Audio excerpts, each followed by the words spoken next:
Good afternoon, ladies and gentlemen. I'm given the honor of having an opportunity to talk to you regarding several subjects. And I'd like to start by saying, first, thank you to the translator, who's going to have a very hard time trying to keep up with me. I will try to go slow, because I know how hard it is to do translation at the same time. Because without understanding the language, it becomes very hard to understand the message.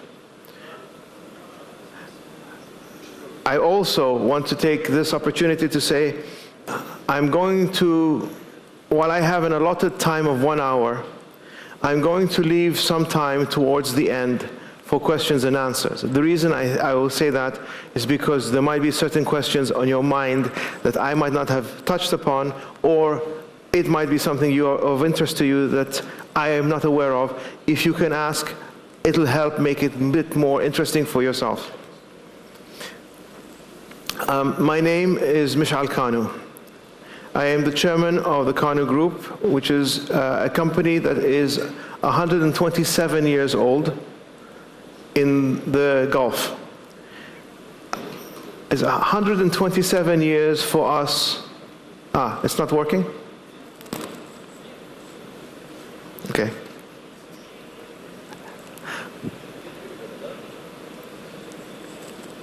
I'm sorry, I want to make sure everyone gets to understand.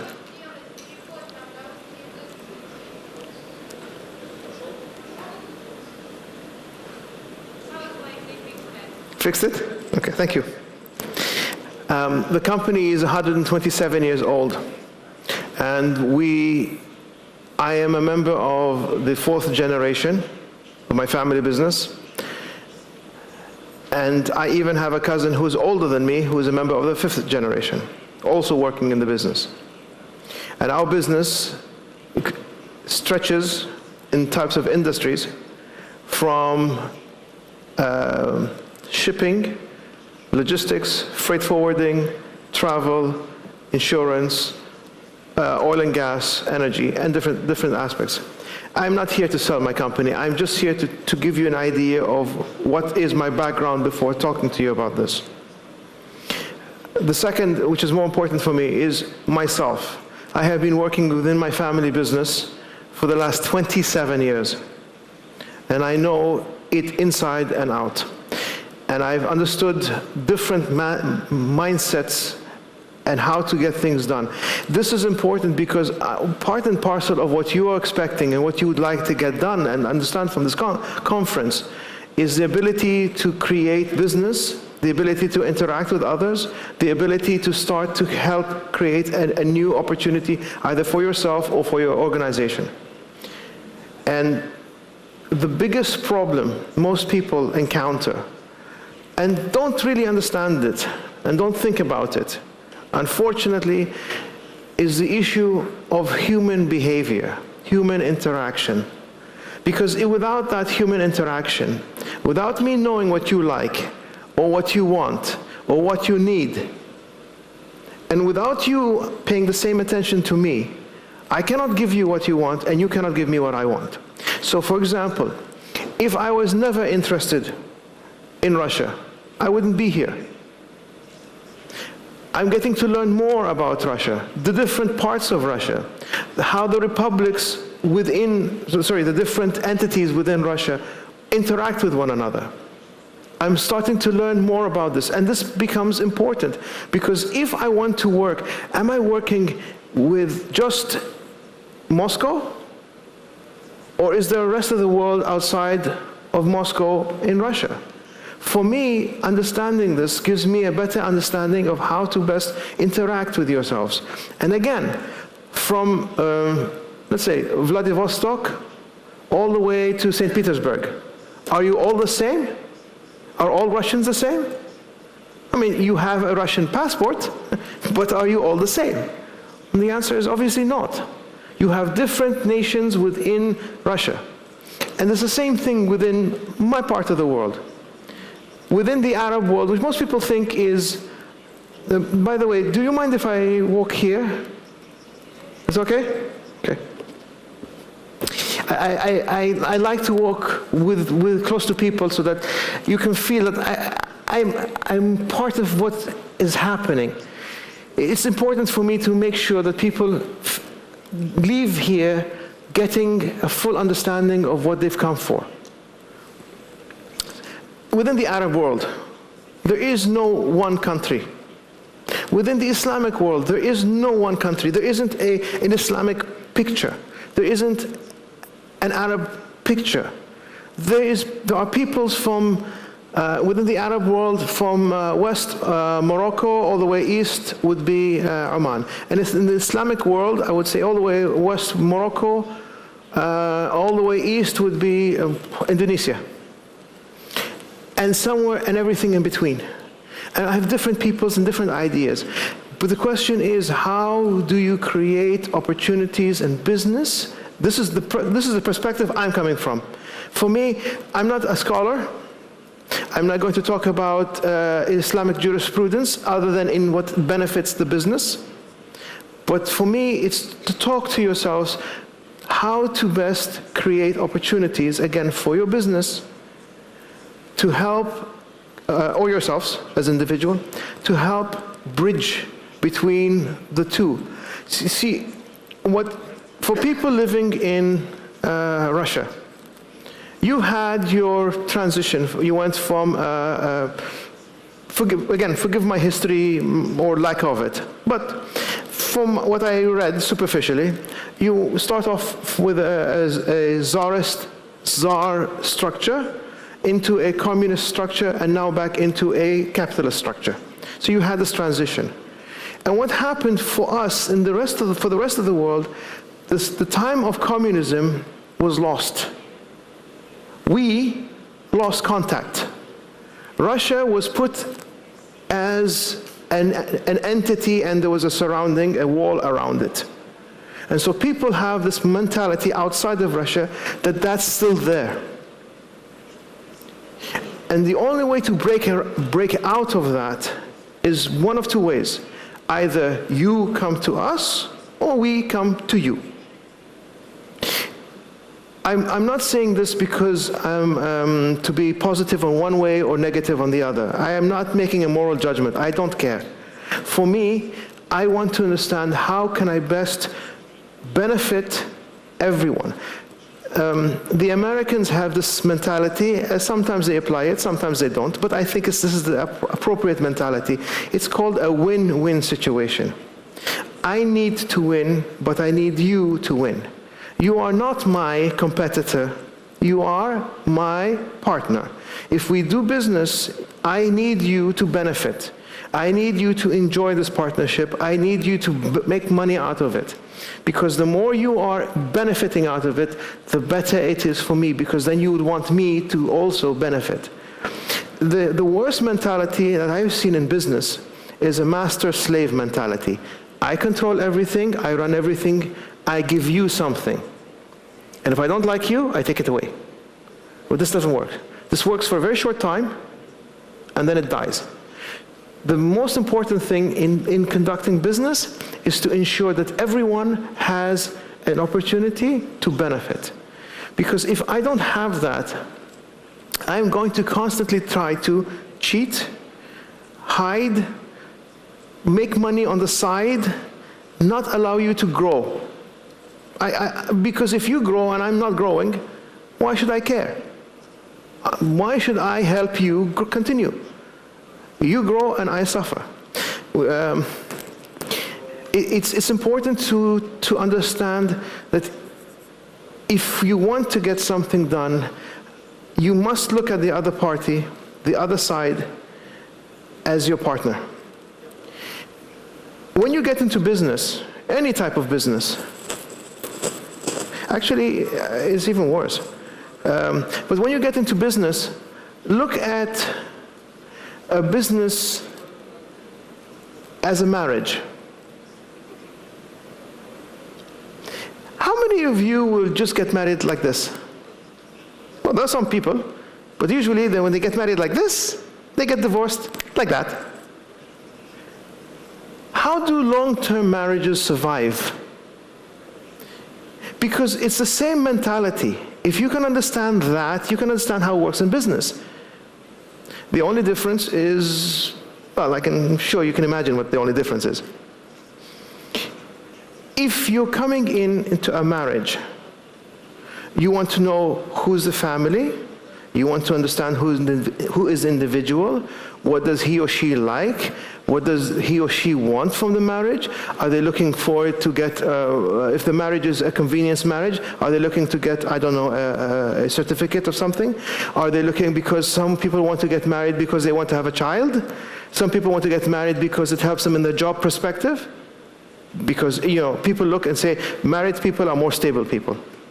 So what are you looking for in a marriage? Some people are looking for it purely as a love marriage. If you understand that, then you can understand how you enter into this marriage and what type of perspective of growth and success you will have in the marriage. It's the exact same thing in business.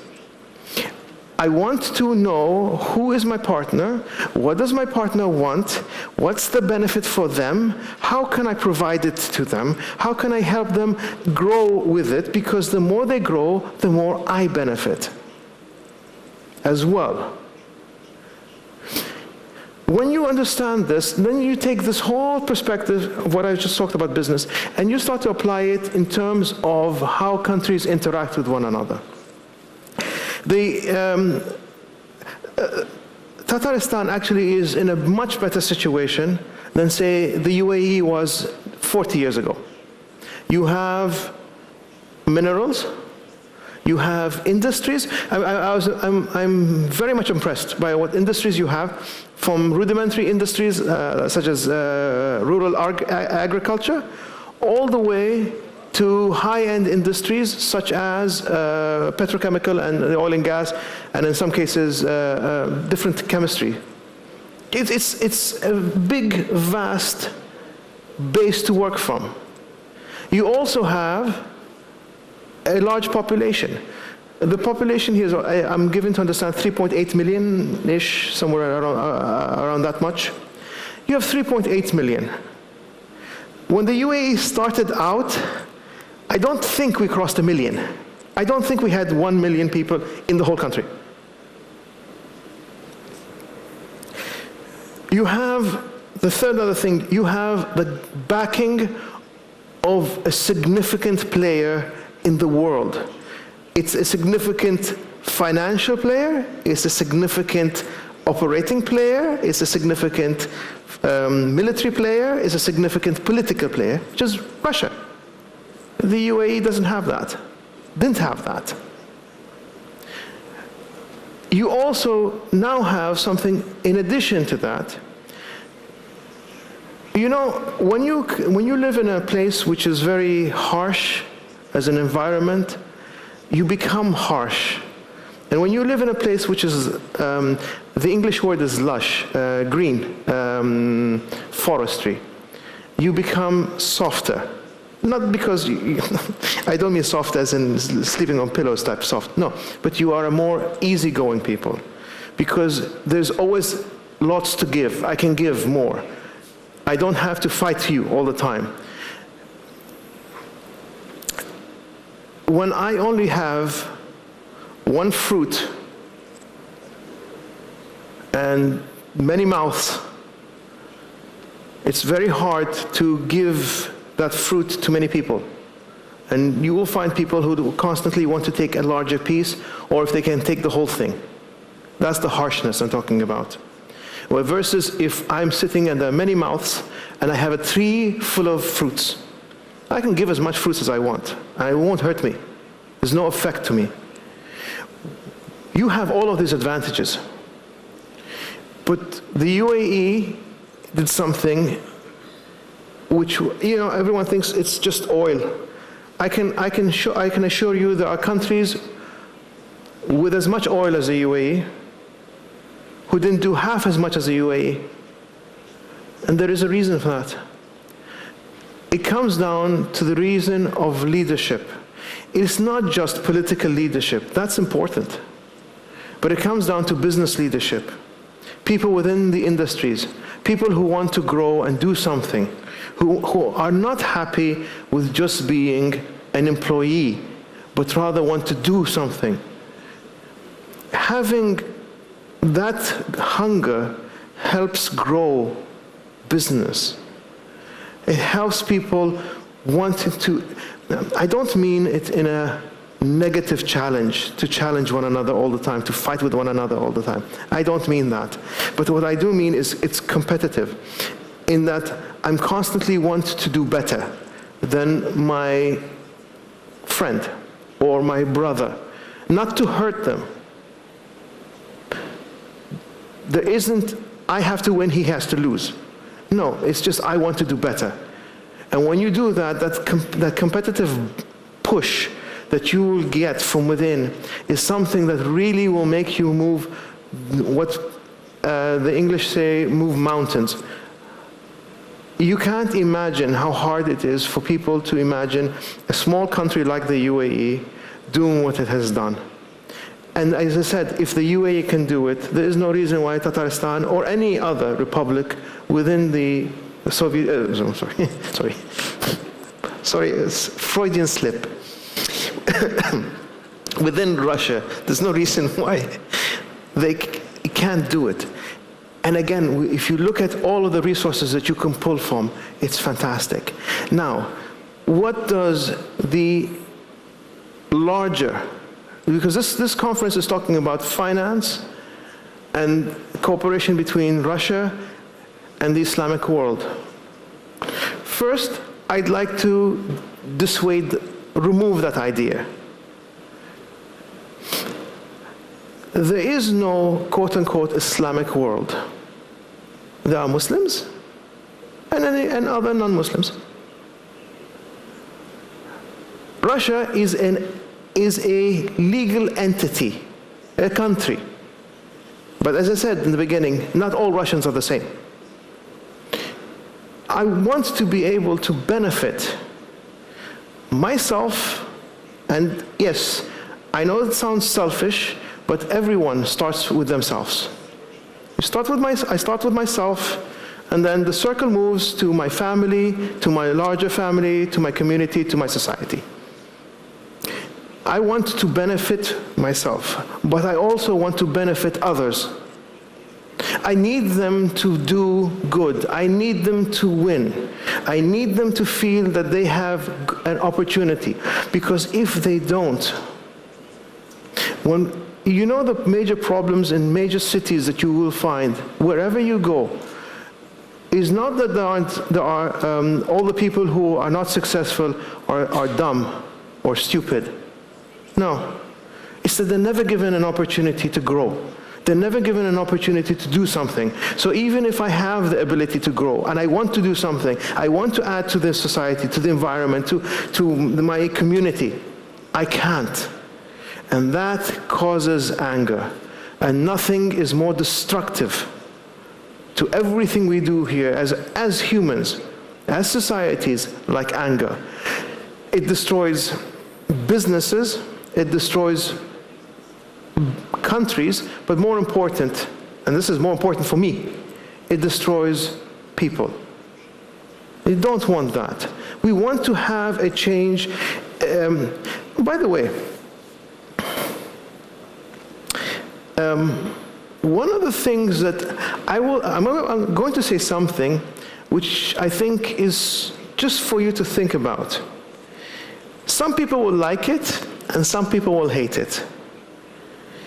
But I will talk from a family business structure and then transfer it into a business so that you can understand what I'm talking about. In a family business, it's usually the male who is the patriarch, the one who starts the business and creates the business. And it's usually, he's the entrepreneur. And it's usually that business collapses and fails. The reason is because the mind of the man is, I'm the decision maker, I will get things done, I will move things. You can hear it, me, me, me, me. If you interact with a family business that is headed by a woman, a matriarch, you will find that the majority of the decisions are, come, let's talk, let's see, tell me what's on your head. It's not a me decision, it's not a quick decision, it's I want to know how things are done. What's the best way to get things, to move things that benefits the majority of the people? Whether it's the family, whether it's the business. This trait it's not a male-female thing. It's a man-woman thing. It's a female trait and a male trait. Female traits are long-term. They are consensus building. Male traits are fast and decision-making. Sometimes you need this and sometimes you need that. And when you're building up interactions with different peoples, I will say the best and most successful companies will be those who are with the female trait. I need to know, what do you want? How can I build everything so that we can all benefit out of it? And I don't know if you're seeing my pattern being repeated in what I'm saying again and again and again. And this is part and parcel of understanding human behavior. It has taken me 27-ish years out of trying back and forth efforts with my family, externally, outside of the UAE, understanding how to best interact with people. In my family business, we have joint ventures. Our oldest joint venture is from 1954 and is still functioning. For us, understanding how to do a business is not just a contract and we sign. It's I need to know who we're talking to.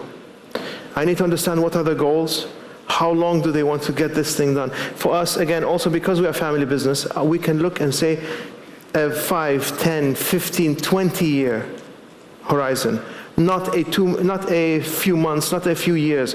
We want to look and say how good is it going to be for all of us down the road. And again, this is important because if we're going to help create opportunities for everyone, business for everyone, a chance for people to make money, to better, again, money is the vehicle, to make money to be able to better the lives of their children, better the lives of their families, better the lives of their grandchildren. The more I can help you reach your goal, the better it is for me. But that's very hard because most people have been trained to think, I win, you lose. It has not worked. The best example, by the way, of I win, you lose is colonialism. I am a small amount, I take over everything else, I make everything, you suffer. Well, it doesn't take very long before they revolt. If you look at the best systems people work in politics, it is actually to get people to come on board. And how can I get you to come on board? If I don't feel for you, if I don't understand what you're going through, if I don't care about you. So look, your beautiful country right now. As I said, for me, my part of the world, we look and we say, okay, Russia, we don't know it. In the 70 years under communism, we don't know it. It doesn't exist. We were told it doesn't exist. Now we're starting to see it. Then we start seeing, okay, what happened after the breaking up of, the destruction of communism? You had a huge amount of wealth creation by very small people, where the majority did not benefit and small peoples benefited. So again, there's this apprehension, pulling back. How can I get into this area because I don't know how to work with them? You also had the issue in terms of accounting. For us, the way we look at accounting, we've been taught to think of it as of the European standard, American standard in terms of accounting. And the standard of accounting that came from the ex-Soviet Union was different. And now it's changing, it's shifting. And now all of a sudden, people are paying attention and saying, you know what? There is one area, one country that we don't know about, that we'd like to know more about. First, for us, our immediate place of attention was India, the Indian subcontinent, because it's right next door. The second one of place of attention was the African continent, because it's right next door. Then it's now picked up, everyone started picking and talking about China. But it's amazing. There's people talking about China, people talking about Latin America, people talking about Africa as a continent. But it's amazing, like one of the most impressive countries in wealth, completely discounted by the rest of the world. And we are guilty of that. And hopefully we will change that. Because as I said, there is too much at risk for both parties.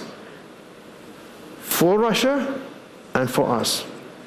And the more we can help create a structure that benefits both sides, the better.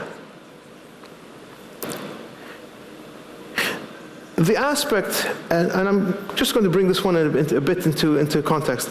The aspect of Islamic finance.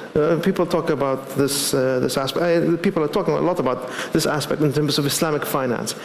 I'd like to avoid utilizing the word Islamic finance because my question is, why is it Islamic finance? I don't have any other religious finance. I don't know of any. I don't need to have Islamic finance. But what I do need to have is honest finance. I need to have a partner in finance. That's more important for me. Whether I am Christian, Hindu, Muslim, Buddhist, Jewish, it doesn't really matter. I need to have an ability to access good and fair finance because I want to do a project, I want to build something, I want to move something. And this has been lacking because the banks have taken a stance, we lend you the money, again, I'm not saying this to be negative against any banks, but this is the past actions that have happened.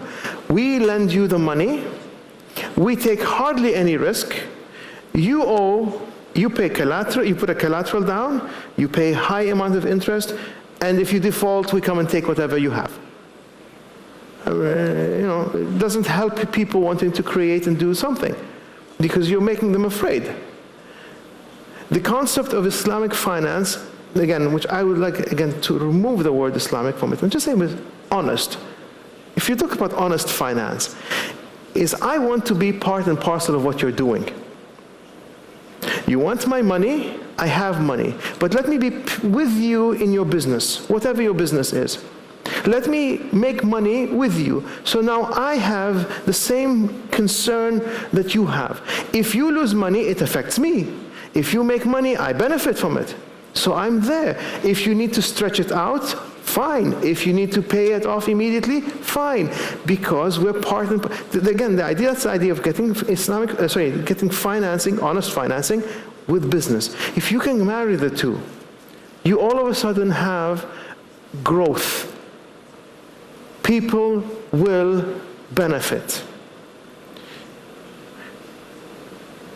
But it's when you put a label, and unfortunately, and I say that one even as a Muslim, unfortunately, people have a negative impression.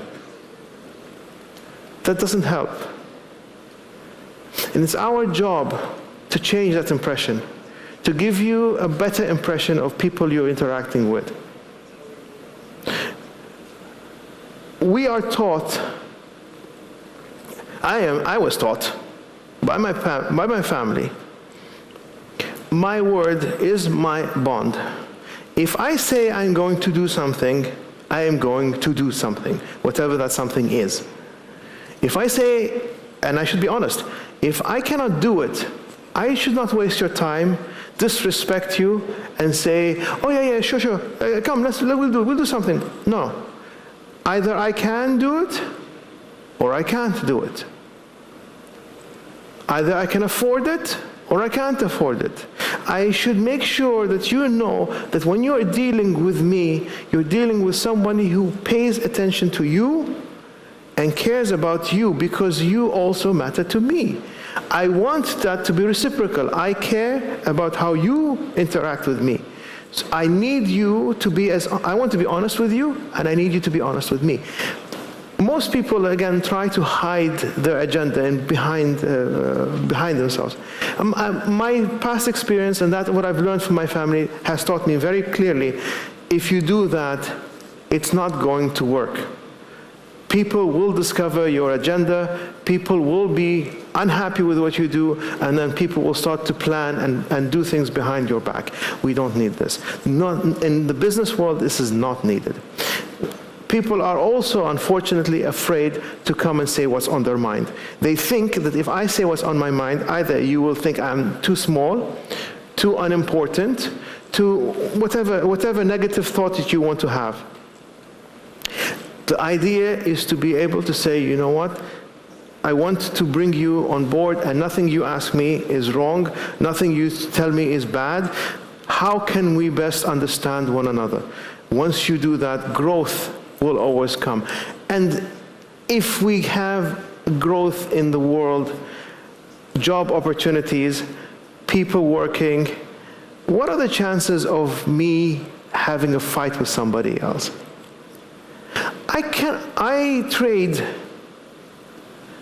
I only trade with people who are either neutral with me or positive with me.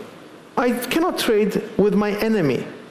If I create enemies all over the world, with who am I going to trade? And if I cannot trade, how do I grow my economy? How do I grow my business? So it's important that there is trade between people. But more important is that there isn't this animosity and hatred. Because if I can't do that, how am I going to help myself, let alone help you? This part, and only this part, is the one thing I will emphasize in terms of, and for those who are non-Muslims, for me, this is what Islam stands for. Islam spread two ways. It spread through fighting in certain countries, and it spread through trade in certain countries. And the places where trade happened is where Islam is more accepted and more part and parcel of society, because it was not forced. It was absorbed, it was accepted. And that's the way everything has to happen. Again, trade is important. Understanding how we do trade helps create pictures, impressions, and we leave these ideas in people's heads. And the more we can do positive things about these things, the better, not just, as I said, for me personally speaking about it, but for everyone. I'm actually, sorry, I have absolutely no idea how much time I have. So if someone could tell me. I'm sorry, the reason I'm saying is because I want to know how much time can I talk more, to also make sure that there's also time for questions and answer. Because if I sit and talk and take the whole hour just talking, you want... 12 minutes. For what? In that case, can I open it up for questions and answers, please? Because I know that a few of you are thinking of what I said, and some of you would like to ask a question. And please don't be shy. Please ask. It's not every day, I promise you, you're going to get someone wearing a thobe like this here in Russia, okay? So please ask. Are there any questions that you would like to ask? Yes, please. You said, I will repeat what you say. all you said is true and sounds very fair and just and worthwhile. my question as ecologist is like, do you apply any modern ecological standards when you filter your approaches to any trade, to any business, to any... So there's a microphone, sorry. May I repeat your question?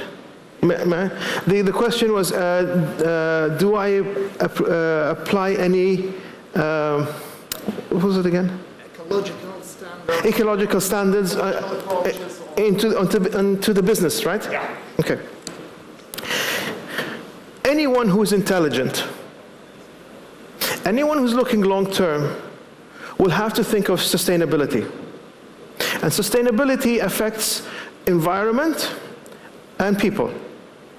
If I'm intelligent, I want to build up my body, my body of employees for the long term, never for the short term.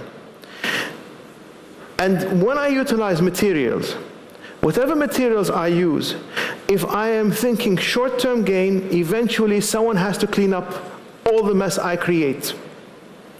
It will be, you want to think of it as a business opportunity, that's fine. I don't think this is right.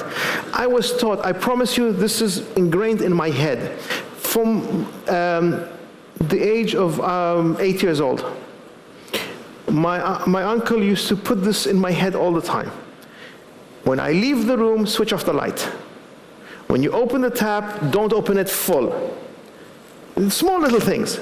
When you use when you get in a letter and you open the envelope, reuse the envelope. If you can reuse the paper, reuse the paper. And again, there's small little things, and you're thinking, oh, this is because they're saving money. Yes, why not? There's nothing wrong with utilizing money saving as a driver for saving the ecology or the environment. There is nothing wrong with that one. And as a matter of fact, if you think today I have an abundance of something, I promise you it'll go. There are people who lived by lakes. The lakes have been for hundreds, 200, 300 years. And all of a sudden one day they wake up and the lake's dry. Why? Because they didn't care about the exact same things, the exact things you're talking about. So a smart, intelligent business person should not look short term, how much can I make and get rid of, but look at long term. The one thing I see, and you forgive me, and this is why I'm not into this business. Well, it's one of the reasons anyway. Have you gone to hotels, and in a hotel they put a small sign on the room, and it says, please use the towel twice. Okay? You're saving the environment. I'm like, no, I'm saving you money. If I wanted to save the environment, I wouldn't build a hotel in the first place. But it's how you look at something. If we take advantage, I promise you, of whatever we have, one day this thing will go away. We need to nurture. If you look at in the past, and by the way, thank you for bringing up this point, this is important because this affects you here, agriculture. What was the agricultural structure before? It would be grow the field, reap the product, and then let it rest. Correct? What have we done? We don't give it rest at all now. It's continuously being used. We're using one crop to the second crop to the second crop. Now, by the way, my knowledge in agriculture is very limited, but still even I know that this is something that eventually what will happen, you will have dry, you won't have topsoil, because erosion, it'll be dead. So I made short-term gain for long-term suffering. This is madness, but we do that, unfortunately. Any other questions? Oh, sorry. Вы работаете с крупными предпринимателями? Sorry, I need... Thank you.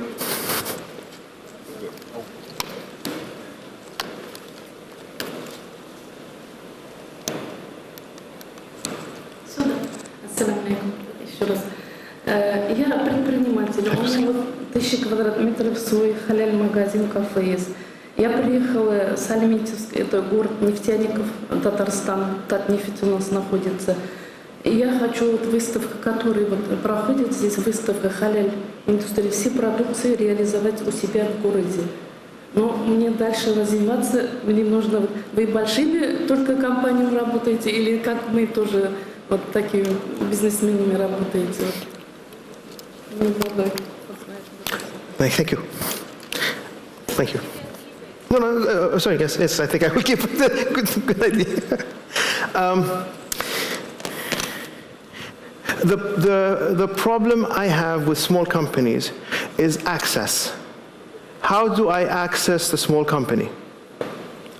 If I'm sitting outside, I don't know of your company. How do I know of the company? I will have to try to interact with the Business Chamber of Commerce and or any of the government bodies to help me, direct me to go to company X or company Y. How do I come to you? If you're in a field that I like, and you are the best at what you do, I will naturally come towards you, because even if you're a small company, you are doing something nobody else is doing. It might not happen today, it might not happen tomorrow, but it will happen if you are the best at what you do. So that I would not be too worried, too concerned. Don't focus on how can I attract people from the outside. Be more focused on being the best at what you do, and I promise you, if you make the best pie, cake, eventually I will come to you, because you're doing the best. This is the best way I can help. And if the best advice I could tell you is take care of your employees, people who work with you, make them feel that this is a special place for them, and they will take care of that, and they will go out of their way to create that best product and best service that you're looking for. We talk a lot about caring for employees. The difference between a business like yours and a large company is when one of your people gets hurt, you know. When someone's family, one of their children is sick, you know. And they care because you know. They care, and this matters. This makes you more important than a large company. That's why people want to work with you and not a large company. Because in a large company, if I get sick or I don't get sick, if I come or I don't come, nobody cares. I'm a number. But with you, because they work with you, you feel for them, they will work harder for you. This is important. So please, don't focus, my advice, don't focus on international.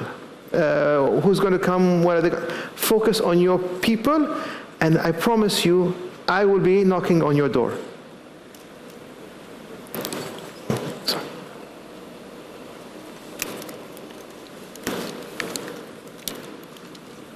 Спасибо вам за интересное выступление, где вы поставили правильные акценты на простых и нужных вещах, которые необходимо понимать в ведении бизнеса. Частично на вопросы, которые сейчас задам, вы уже ответили, но тем не менее, вы сравнили ведение бизнеса с женитьбой. Это значит, что вы очень ответственно подходите к выбору своих контрагентов, бизнес-партнеров и так далее. Хотелось бы узнать, как в вашем семейном бизнесе происходит процесс принятия решений, когда вы собираетесь заключить договор с новым человеком, с новым контрагентом и так далее. И были ли у вас какие-то реальные примеры того, когда вы отказывались от большой потенциальной выгоды, которую практически 100% вы могли получить, если контрагент или ваш партнер новый казался вам недостаточно честным или чистоплотным? Спасибо.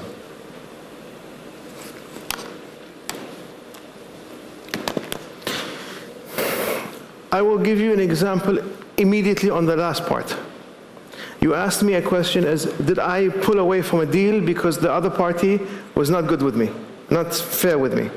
It happened a month ago. There was a large insurance brokerage company who wanted to sit with me and do a deal. When they gave me the contract the first time, they put a number, a very stupid number, thinking I won't look at it and I won't understand. For me, this was disrespectful. And I said to them, when this happened, stop. I don't care how much money I can make tomorrow or the day after or the day after. Because if I start with a point where they are disrespecting me, there's no future. I will not start off disrespecting anyone until they give me a reason to disrespect them. If they are correct, if they are being fair with me, even if it's a small business, I will be this exact same thing, fair with them. Because yes, it's small, but they're good. The other one might be large, but it's not good. You're not going to get anything good from it. We have a saying in Arabic that says, when you build a house, if the foundation is bad, I don't care how beautiful the palace, it's going to fall. So I don't want to work with people who are disrespectful, people who try to cheat, or people who try to think that they are smarter than me. Not because I'm the smartest person, but I want to make sure me, the other person, and I are equal when we start. Did I answer your question? Any other questions? There's one last question.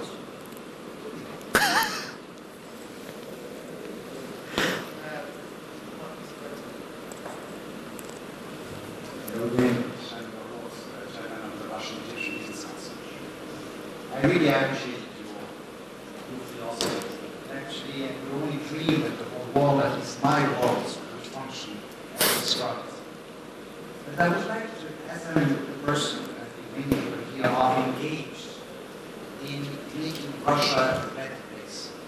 One thing which cannot be ignored is the hardship through which the Russian people went over the last 25 years. And you know, when you don't have the security of how to feed the children tomorrow, when you don't know if you are going to feed them today, some ethical aspects like stealing, like cheating, like doing like that, are not only a moral issue very often for many people, and I'm not defending what has been done yet, but I'm just trying to analyze the situation, was more survival game, and then it might have become a habit for some. How would you, as a manager, not only of a company, but of a country or a region, etc., push the critical mass towards those ethical principles? You don't worry too much about how you're going to live and feed the children tomorrow. You're above that. You know, if you take the Maslow pyramid, a lot of people in Russia are still at the bottom. This is a long-term problem. You cannot solve a long-term problem with a short-term solution. It doesn't work.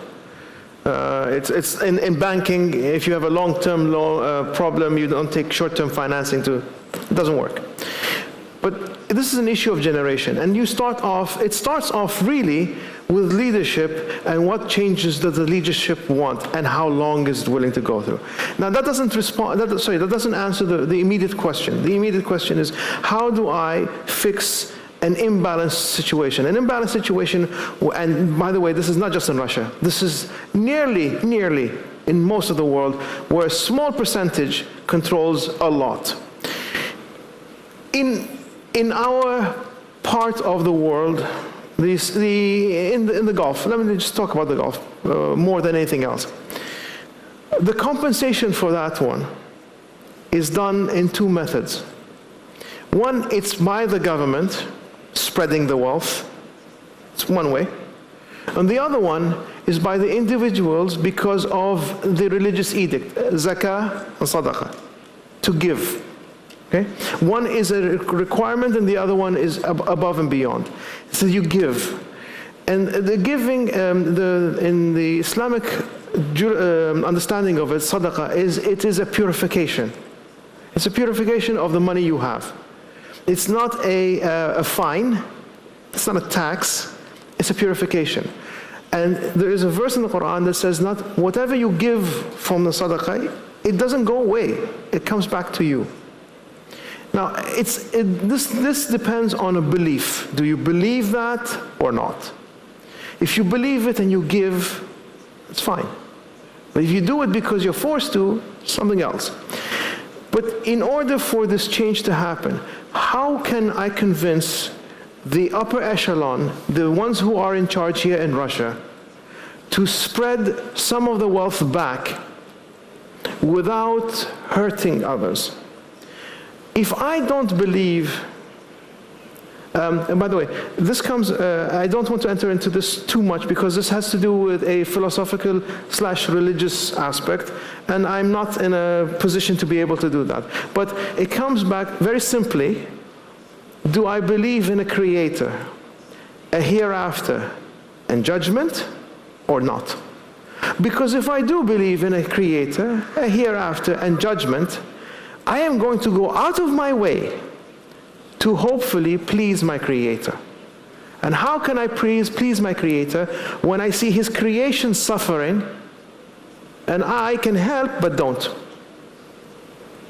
Okay? There is, and just one small little thing so that you understand. This is a story I heard. Now, I'm given to understand it's a hadith, but again, if any scholars here or anyone who knows better tells me I'm wrong, I accept it.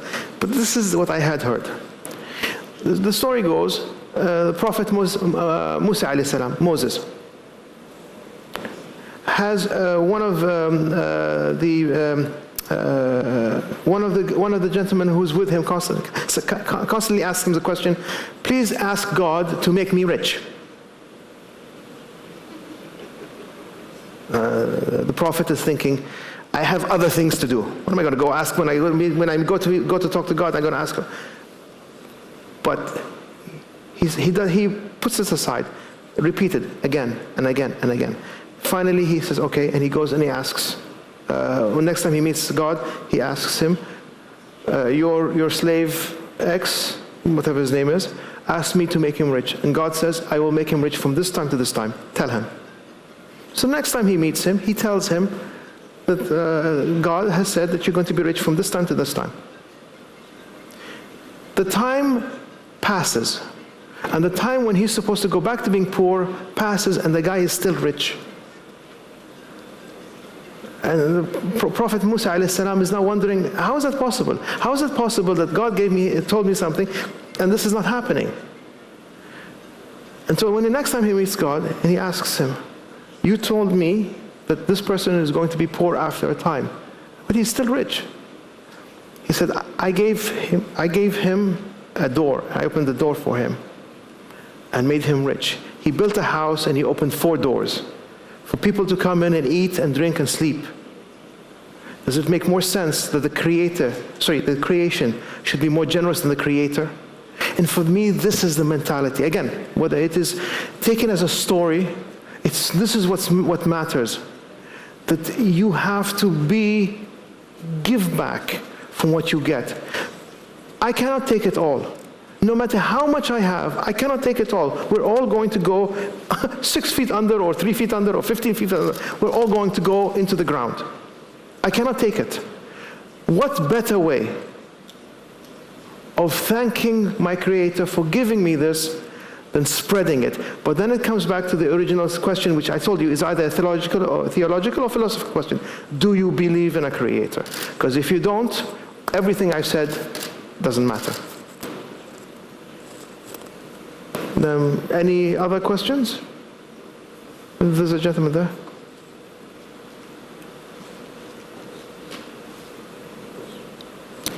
Okay, there's 2 questions. There's one here, one there.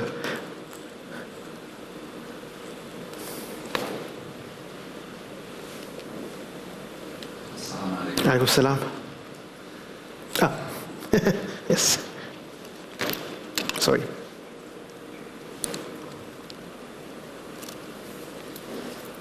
У меня на самом деле не вопрос, у меня хотел вас научить. Мы представляем на этом саммите республику